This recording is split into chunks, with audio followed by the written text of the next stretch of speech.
by Pod Nation TV, the podcast to broadcast network.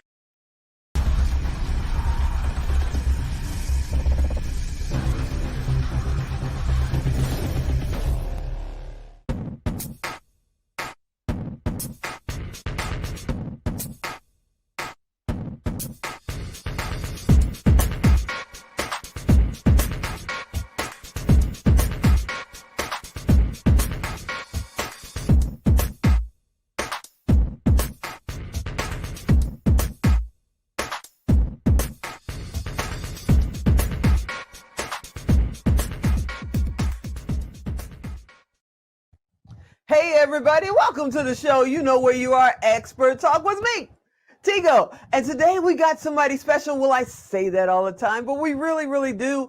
Other than the fact that he has the coolest beard in the world, we're going to talk about that.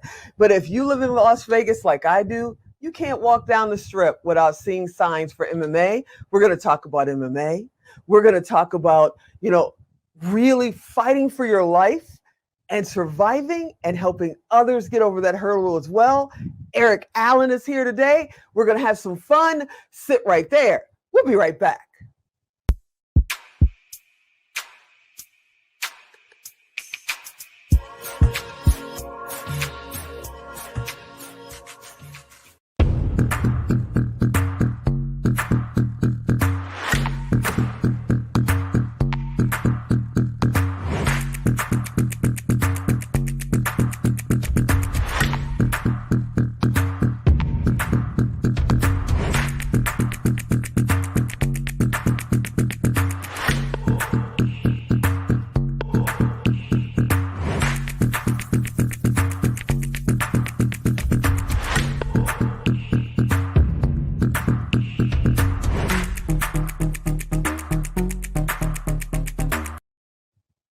Now, I know you're sitting there and you're going, did you really say you're going to bring on the person with the coolest beard in the world?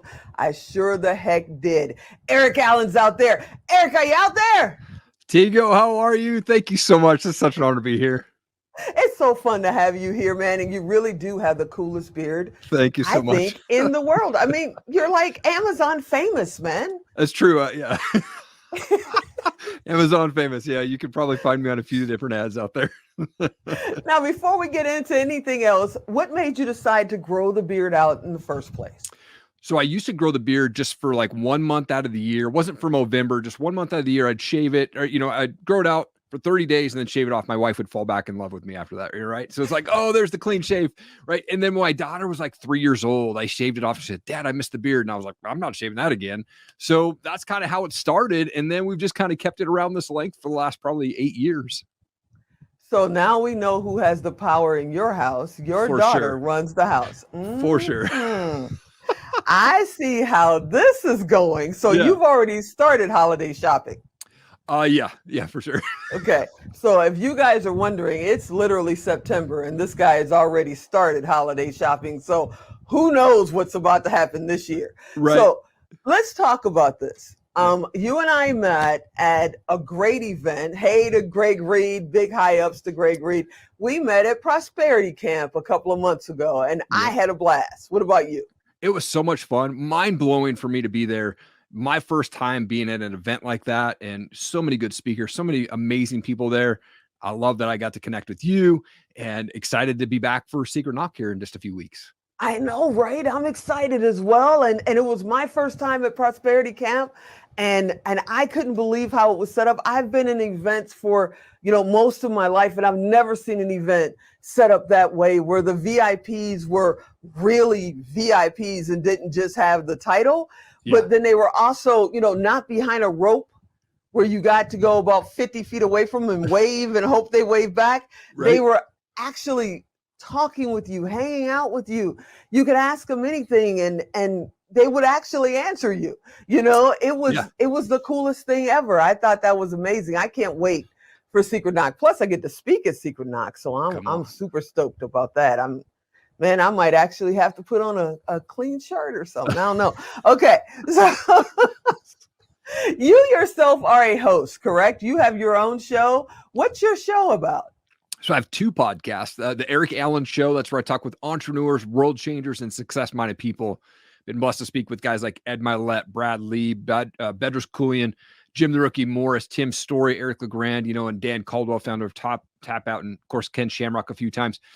And then the other show that I have is the Top Rated MMA Show. And that's where I talk with up-and-coming MMA fighters from around the world. I love to get their story. Why do you want to get in a cage and get punched in the face? And so I like to get them on there. That show's a little bit shorter, maybe 13 to 15 minutes. And it's so cool to just hear these guys who are up, climbing those ranks in the MMA world about how they're in there, what's that mindset and things like that. And so, yeah, those are my two shows. So wait, we have to go back because I heard you're talking with entrepreneurs, and yes. I know you guys are sitting there going, well, Tigo's an entrepreneur, and we haven't seen Tigo on. I have to pitch for myself because you're not here. I haven't been on. What do I have to do to be on the show? I mean, I want to hang out with you. What's going on, Erik? You are on my list. Yes. So I made the mistake earlier this year of recording too many shows in a row. So I built up this large queue. So I stopped recording for the last couple months, and I'm actually going to pick that back up in October-ish.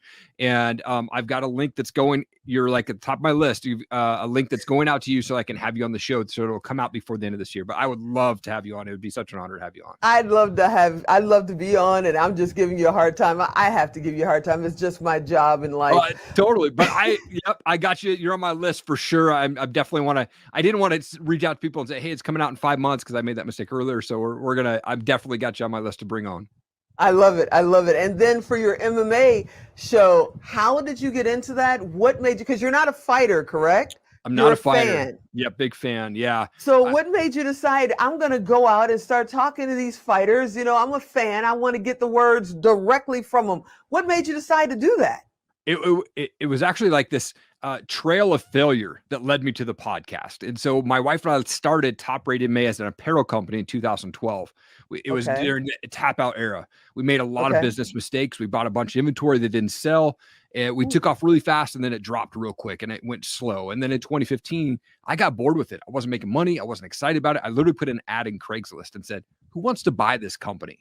And one guy called me up. He offered me a few grand. And in that call, I decided I wasn't ready to quit. So I spent the next year and a half kind of figuring out, like, what do I do with this business? 2017, I launched the Top Rated MMA podcast. I had no idea what I was doing. I didn't even know about Apple or Spotify podcast. I was literally just uploading videos to YouTube and Facebook. And I just wanted to ask fighters, like, why do you want to get punched in the face? I was in a walk-in closet for almost 100 episodes, bad lighting, bad camera, didn't even look into the camera, bad microphone. And now episode like 240 plus has come out, and just been blessed to speak with so many people from around the world. And so that's kind of how it got started, but always been this fan and just wanted to get the inside like knowledge of these fighters. Like, why do you want to go get in the cage? That door's going to lock behind you. That guy or girl across the cage wants to physically hurt you. What's that mindset before you step in there? Okay. So now I've got to ask you, you said 240 plus episodes you're in. Yep. Okay. You've asked this question, why do they want to get hit in the face? What's the most popular answer for why do they want to get hit in the face? It's so interesting. I have such diverse answers. Most of the answers are, hey, I was in MMA, or I was in karate or taekwondo or wrestling, and it transitioned to MMA. To guys who are like, dude, I've got federal offenses and I can't go get a real job, but I can go in a cage and get punched or punch people to put food on the table for my kids. And I those stories, they rock me when I hear these guys like, man, like that was their last desperation, but they're succeeding in that path that they chose, and they're be able to put food on the table because they're in there, like literally putting their life on the line. So if you're a child, I don't even know at what age people can start, training for MMA. Do you know what age you can start training? Both my kids are training in Brazilian Jiu-Jitsu and striking right now at 8 and 11. Wait, you're letting your kids get hit in the face at 8 and 11? So they do not do face contact right now. It's just good. It's soft sparring. So, but they're both in striking and jiu-jitsu classes. They've only been in it about 6 weeks. They love it. They are huge fans, and the confidence level that I've seen both my kids increase just over the last 6 weeks from discipline and being in the class and really figuring out how to do those locks with jiu-jitsu and stuff. It's been amazing to see their growth and confidence and mentality. Have you figured out when it's too late to get into it? Like if you're in your 20s or your 30s or your 40s, forget about it. It's too late for you even to think about jumping in that ring. In the ring, maybe, but it just training and jujitsu and stuff like that. I've got a lot of good buddies. I'm 41 years old. A lot of my buddies are like, dude, come join me at the gym. Come do some rolls. So, and my kids are inspiring me to go get into that. And so, you know, I don't think there's ever an age where you can start training. I don't know if I would step into a cage at my age, but you know, at least you could start training and get like that self-defense down. You know, here in Vegas, the giant marquees. You drive down the strip and giant marquees, billboards on the highways. I mean, you know, pay-per-view. It's humongous here, right? Yep. Are there matches in other towns, in other cities? I have no idea. I've been to one match in my entire life. So is there matches in other cities and towns? Like, are there amateur like levels and then pro? Is it like that? How does that break down? Yeah, so where I'm at in Idaho, there's not a lot of local MMA. There is a really great promotion about 30 miles from here. It's called Proving Ground MMA, and it's put on by Warrior Camp, which is a gym out of Spokane. And that was started by, or that gym is owned by Pablo Alfonso, who used to fight in the big leagues like Bellator and, you know, World Series of Fighting and stuff like that. So up here, there's not a lot of pro fights. It happens like maybe once every 3 months out in Spokane, which is about 35 miles from me. And about every month or month and a half, they have that Proving Grounds all amateur fight card, which I love. I sit cage side. I usually do the live results for those guys.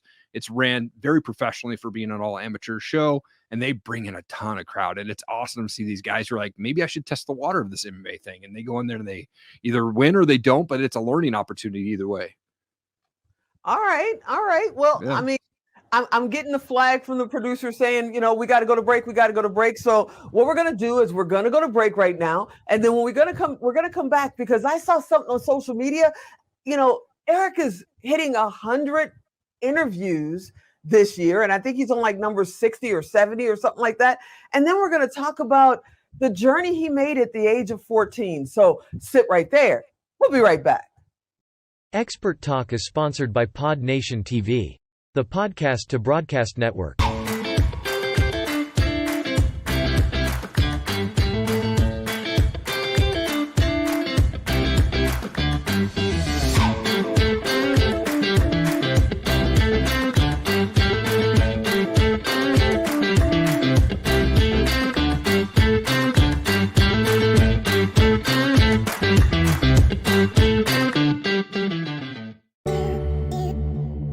Hey, I have a quick question for you. Do you want a professional agency to handle all your video creation, syndication and monetization needs?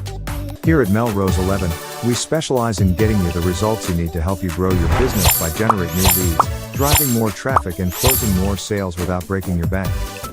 We create animated explainer videos, social teasers, catchy intros, full HD commercials, and even viewer interactive videos. So, if you're looking to elevate your brand, or attract more leads, generate more sales, increase traffic, or build up more exposure for your business, then you've definitely come to the right place. Our professional team will develop your video campaigns at an affordable price, with our fast turnaround times, and a quality of work that can't be beat. We look forward to working with you.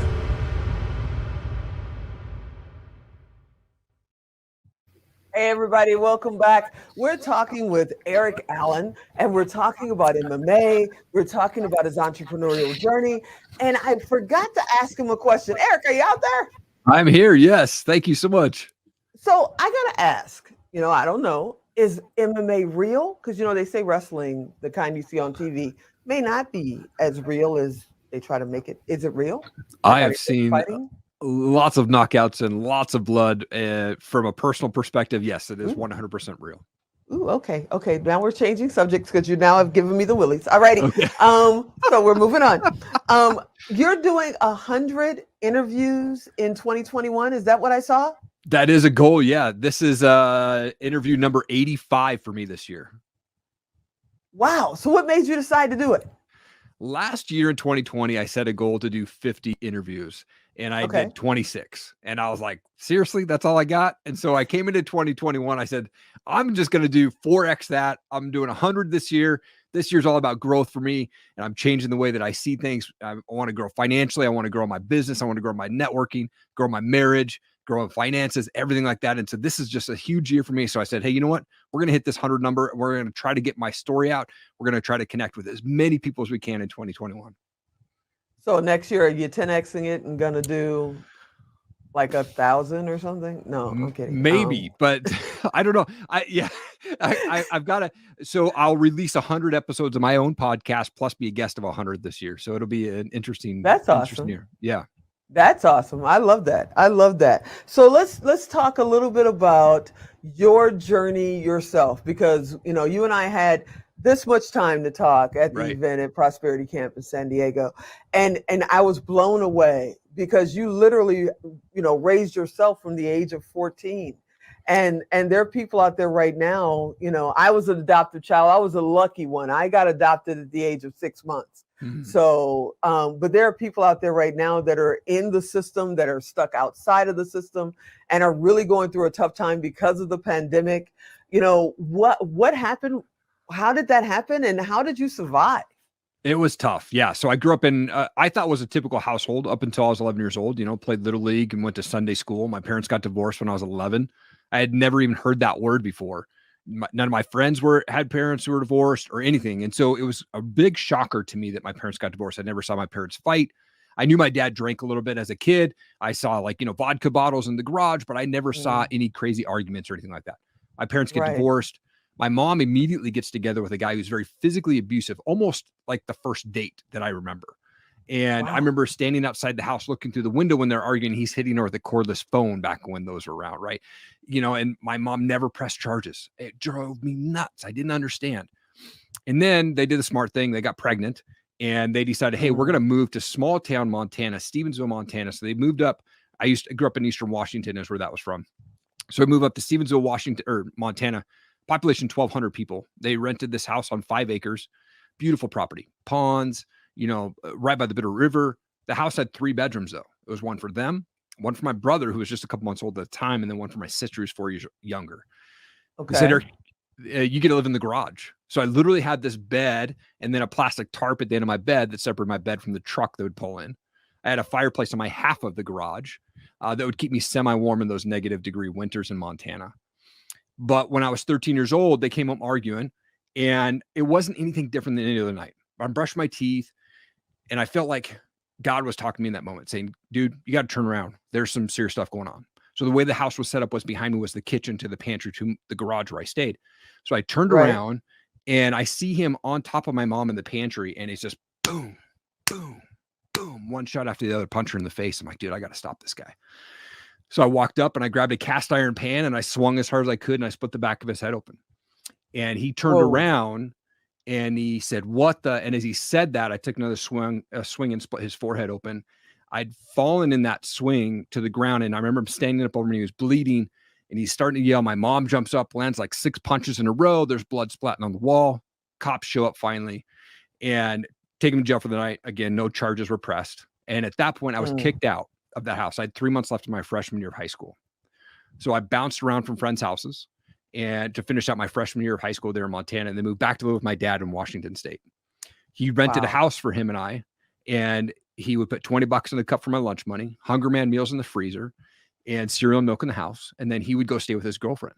So I had no accountability, no adult supervision. So my house became the party house. So I was getting into drugs early. I was smoking a lot of pot, acid, mushrooms, cough syrup because it had morphine in it, like getting into a lot of it all the time, before school, during lunch, after school. And when I was 18 years old, I got arrested for having a bong, which is now legal in the state of Washington. But in 1998, when I was a senior in high school, it was not. And so I had to go to jail for 24 hours. I had black and white chain gang outfit on, bright orange slippers, 145-pound kid, like scared to death. And I was on probation for a year where they could have drug tested me at any point. But so I didn't smoke pot for a year, but I enhanced my drinking skills. So I started drinking, right? And then 2 weeks after I graduated high school, I woke up to a Post-it note on the bathroom mirror that said, you can't comply with house rules. You have 48 hours to get out. Wow. So I was like, okay. So I was basically living off of credit cards. Between the age of 18 and 21, I moved 21 times. And by the time I'm 21, I'm $28,000 in debt and had to file bankruptcy. And I made a move to Seattle with $100 in my pocket. And that was part of that, moving around a lot. But yeah, that was the craziness that I was in before I got into the music business after that. Wow. So, I mean, a lot of people are in the darkness. It seems like, especially during this pandemic, some people saw the light and found their way because they had time to just stop and listen and hear and see. And then some felt like their world just shut down because they couldn't go do everything they were used to doing. If you were in that such a dark space, how did you find your way to the light? How did you find your way back to your own reality? I spent between 21 and 23. I worked in the music business for Universal Records and went to about 175 concerts, open tab. So continue that drinking. I got laid off from my Universal record on my 1-year anniversary during the Napster days. If you remember those, I was the bottom of the totem pole. So I got laid off with a few others from the office and kind of went into this depression. I was working at Starbucks at night. I'd get off and go to get my 6-pack of beer and then go to my ghetto apartment there across the street from where Jimi Hendrix is buried in Renton, Washington, and drink myself to sleep. And one night while I was working, this girl walked into Starbucks and said, "Hey, we've got this cool college age event down at our church. Would you be interested in going?" And I'm depressed. I have no friends. She's really good looking. Absolutely. What time do I need to be there? Like, that's what's going through my mind. And so a couple days later, I go to this event and I ran into all these guys that I knew from high school. Dude, I haven't seen you in 5 years. I haven't seen you in 7 years. It's crazy. And I think God was planting a seed in me at that moment, because about a month later, it was Easter 2004. I was managing a band. We went and played a concert the night before Easter. And I woke up Easter morning in my buddy's basement, surrounded by probably 15 folks. And I felt God in that moment say, "Dude, you're going down this wrong path that's going to end your life real quick if you don't start making some changes." So I decided that in that moment, I gave my life to Christ, and I quit drinking cold turkey, drugs, cigarettes, drinking, everything in that moment. And I called that girl up. I got her voicemail and said, "Hey, thanks for inviting me to that church event. Maybe I'll see you at the store sometime." And a month later, we were dating. And now we've been married for almost 17 years. Wow, that's amazing. That's an awesome story. I didn't know that you were returning. I knew you were going to say that was your wife, but 17 years ago, I didn't think you were going to say 17 years ago. So I'm going to ask you a question that you've probably been asked many times or maybe never been asked before, because I know when we started the conversation, we were talking about your daughter. Yeah. You know, if your daughter's in a relationship later on down the road, in a relationship, what are you going to tell her to look for signs that, you know, if you see this, if you see that, you get out, you call dad, you do whatever, but you don't stay there and take it. What are you going to tell her?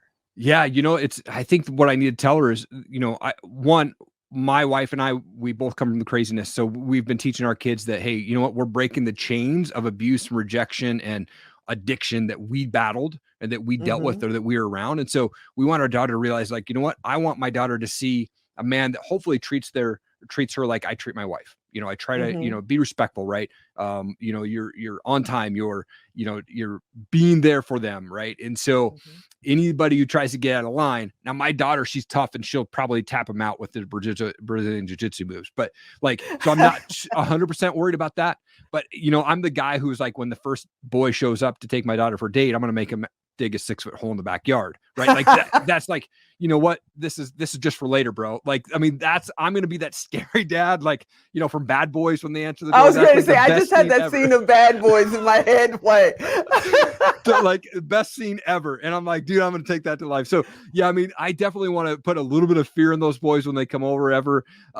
You know, but I think my daughter, she's really smart. But we also have to have that conversation, like, hey, you need to watch out for these things. You know, they need to be respectful. They need to be opening doors. They need to not be pushing hard for anything else, right? And so, and absolutely, I'll wake up in the middle of the night and go get her wherever that happens to be. But yeah, she's good to go, I think.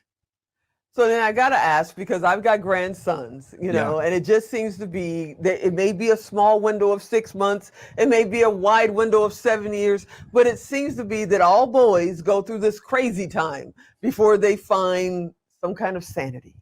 So what are you going to tell your son? So maybe his crazy time is maybe 6 minutes. You know, what are you going to tell him so that he doesn't go through even a little bit of what you went through? The cool thing is my son takes very much after my wife, who is very loving and very like protective immediately. Like, I wasn't that way as a kid.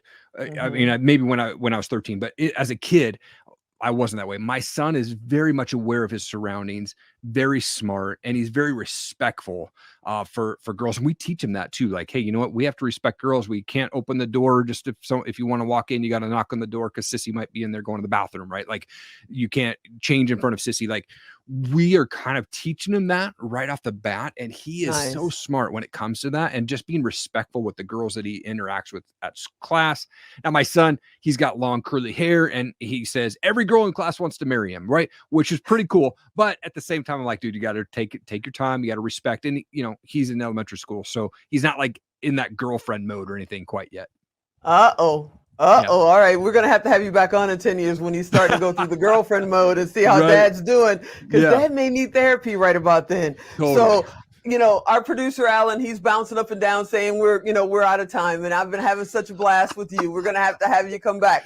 But Anytime. you're not only are you a host, but you're also a speaker as well, right? So can you tell everybody, in case they're listening and not watching, how do they get in touch with you if they want to be on your show, if they want you to come and speak? How do they get in touch with you? ErikAllenMedia.com is the website. I'm really active on Instagram, so they can shoot me a DM. I respond to every DM, every comment. So yes, do public speaking, do voiceover. I do brand videos for products and things like that. So I love work with brands and love collaborating with brands to do videos. And that's really my passion, is to talk with people and then put out great content. And ErikAllenMedia.com is the website. I want to thank you for bringing the coolest beard in the country and to come and hang out with me for a little bit. Erik, you are so cool, and I hope you'll come back and hang out with me again really soon. Absolutely. Such an honor to be here, Tigo. Thank you so much for the opportunity. I appreciate it. Hey, everybody, that was Erik Allen. I love hanging out with cool people. I love hanging out with entrepreneurs that are doing what they do, trailblazing, but remembering to turn around and bring a bunch of people with them and show them, you know, how to jump over those pitfalls and those potholes along the way on the road. I hope you enjoyed this episode. I hope you'll come back next time. And as always, I'm Tigo. I'll talk to you next time.